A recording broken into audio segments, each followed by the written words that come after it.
Hey guys, welcome back to Fantasy Tipped. Julian here for another weekend episode. This one for the weekend of week 14 of the fantasy hockey season. Now, I know you guys are used to Max doing these episodes, but Max is going to be taking the next few weeks off. He's earned some time off. I'm going to be doing these videos just for the next few weeks. Now, before we jump into it, guys, drop a like and hit that subscribe button if you haven't already. And if you do want to consider taking your support to the next level, definitely hit that join button down below, or in the description below, there's a link to my Patreon, and you get perks if you join there. Thanks so much, guys, and let's take a look at the Week 14 schedule. And on Friday, January 10th, there are 5 games. On Saturday, there are 12 games. And on Sunday, there are 5.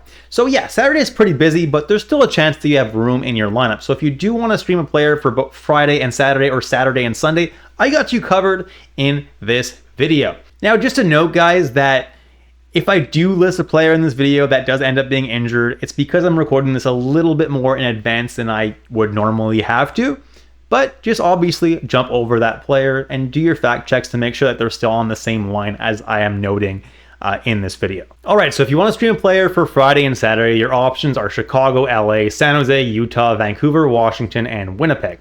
Now, the number one guy that I would stream from these teams is Macklin Celebrini of the San Jose Sharks, just because he's been so freaking hot and is the favorite for the Calder Trophy right now. Obviously, that's a shallow league suggestion, but he is still available in over 30% of leagues. Gabe Vilardi is another great option playing on the top line and top power play in Winnipeg, and he's very hot as well. Tom Wilson is a great option for leagues that count hits.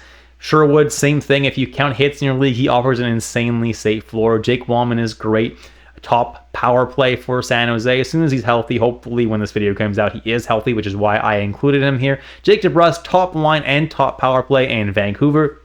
Very good deployment, so definitely a great stream. And Protest is in the top 6 in Washington and has been getting top power play time this year as well. Been scoring lots of goals. I like him as well a lot this year. Logan Cooley is someone who's been great this year. Absolutely hot right now on a line with Genther and McBain, as well as the top power play. He is a great ad. Pierre-Luc Dubois has been very good this year, playing on the second line and doing pretty well point-wise. Fogle and Laferriere are guys who are kind of on the opposite ends of the spectrum right now. Fogel's very hot, Laferriere is very cold, but I think both are pretty decent streams. Zetterlund too, pretty cold when I'm recording this, but definitely he's the type of player who can score you a couple of goals. Nick Schmaltz is top line and top power play with Clayton Keller in Utah, so definitely not a bad stream there. Niederreiter started off the season super hot. Kind of slowed down since then, but the floor is still not that bad, and he's still scoring some points. Tyler Bertuzzi is someone who's actually really hot right now, and if he's still hot by the time you're watching this video, he's someone you definitely can be picking up for the weekend, because he's somebody who has a lot of potential to put up some points playing on the top line and top power play with Connor Bedard. Lowry's playing on the third line with Niederreiter. He's been decent all year. Not my favorite ad, but definitely not a terrible one. Mick Bain is playing on that second line with Cooley and Genther and gives you a pretty safe floor with the hits. Luke Connon is someone who's been surprisingly decent all year, and he's available in 96% of leagues. Donato, someone also who's been surprisingly decent all year, available in 92% of leagues. Jeannot is playing decently with the floor every single night. He's going to give you a pretty good one. And Taylor Hall is playing on the top line right now with Connor Bedard. If he's still playing there when this video comes out, he's definitely a viable stream for the weekend in deep leagues. If you want someone that plays Friday and Sunday, which most of you probably do, unfortunately, you only have 2 teams to choose from, Carolina and Detroit. But fear not, I have some pretty good suggestions for you guys.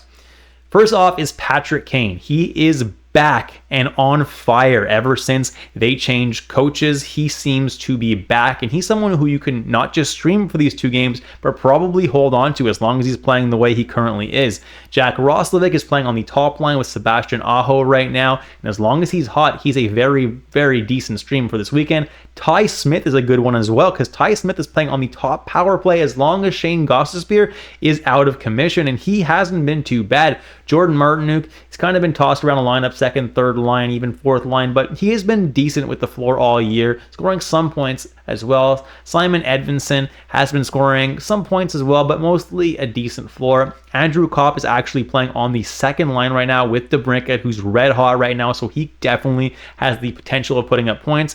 Brent Burns has 55% rostership. I don't really know why, but either way, he hasn't been that bad as of late, scoring some more points than probably would be expected, and the floor hasn't been that bad.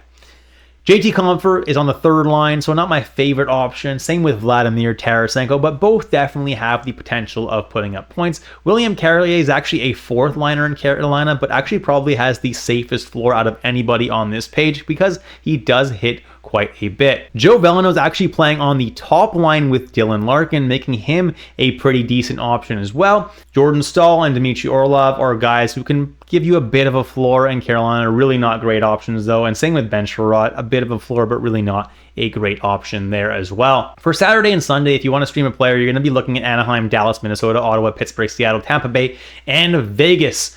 And obviously, Rickard Rakell is my favorite option. Been great on the top line with Crosby.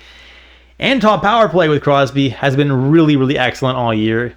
Vatrano is a great option as well with a safe floor with hits and shots, and he's a top line, top power play in Anaheim. Cirelli has been excellent all year, has even made Team Canada in the Four Nations tournament. He's been that good. He's someone who's a solid streamer as well. Brian Rust, top power play with Crosby. Josh Norris has been very good as well for Ottawa, and he's playing in the top six and top power play. Been really great all year. I don't know why he's only 37% rostered. Rossi and Zuccarello are great options as well for Minnesota. Both usually play top line with Kaprizov. If Kaprizov is healthy, they become even more valuable. Troy Terry is great for streaming on the weekends. Honestly, he's someone who I like having on my team full time, but if you are in a shallower league, he's someone who definitely is a great option for the weekend games. He tends to explode on the weekend. Victor Olofsson of the Vegas Golden Knights is someone who is playing on the power play over there, is a power play specialist, and is doing quite well in that role. Trouba, ever since joining Anaheim, great peripherals, blocks, hits, shots, mostly blocks, but overall pretty solid. Jamie Benn has been okay this year. Claude Giroux, second line, has also been okay at best this year, but if they are available, they're options. Bjorkstrand is a third liner, playing pretty well this year. And Jaden Schwartz is a first liner right now with Matty Beniers, playing all right as well. Keegan Kolesar is actually playing on the second line this year, giving himself a very safe floor every night with the hits that he provides, and honestly has been putting up a lot more points than people are expecting. I don't hate that streamer, and he's available in 96% of leagues.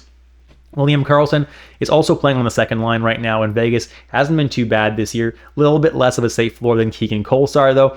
Matty Beniers is playing on the top line. Hasn't been too bad as of late either. Dorofeev is someone who just shoots the puck a lot and definitely can score you some goals. He's not consistent at all, but if you really are looking for goals, he's a pretty good option. Eli Tolvanen is playing on that third line with Bjorkstrand and Shane Wright and definitely can score you some points. Jonas Brodin is really there for the safe floor, and Michael Bunting is on the top power play and second line in Pittsburgh and has been much better as of late. And finally, Marcus Foligno is there for the safe floor that he provides with his hits in Minnesota. Jumping into the categories league section of the video now, guys, and if you need shots on goal over 2 games this weekend, the number one guy to be streaming is Frank Vatrano, who shoots the puck 3.5 times per game. So over the span of the 2 games he has this weekend, he should get you 7 shots. Macklin Celebrini, 3.4 per game. Dorofeev, 2.8. Toffoli and Rust, both 2.8 as well. Logan Stanghoven, 2.7. Troy Terry, 2.6. Ryan Donato, 2.4. And Craig Smith, if you need a very deep option, 2.1 shots per game, and he's available in 100% of leagues. For blocks, Jacob Trouba is blocking 3 times per game on average, which is excellent. Ian Cole, 2.8. Martinez, 2.5 if he's healthy. Connor Murphy, 2.4 if he's healthy. Braden McNabb, 2.3. And Radko Gudas, 2.3 as well. For hits, Kiefer Sherwood with 5.7 hits per game. He's been by far the best hitter in the league and definitely is a great option. William Carrier, 3.6. Joshua, 3.4. Samuel Hellenius, 3.3. Marcus Foligno, 3.3. Jack McBain, 3.2. And Ty Kartye, 3.2 as well. If you need face-off wins, the number one guy to be streaming for the 2 games is Chandler Stevenson, who wins 10.4 face-offs per game. Jordan Staal, 9.7. Lowry, 8.9. Cirelli, 8.2. Danault, 8.0. Carlson 7.8, Dowd 7.6, Pierre-Luc Dubois 7.5, and Shane Pinto 7.3. And that's it, guys. Thank you so much for watching all the way through. If you enjoyed my content today, drop a like and hit that subscribe button if you haven't already. And I'll catch you in the next episode of Fantasy Tipped.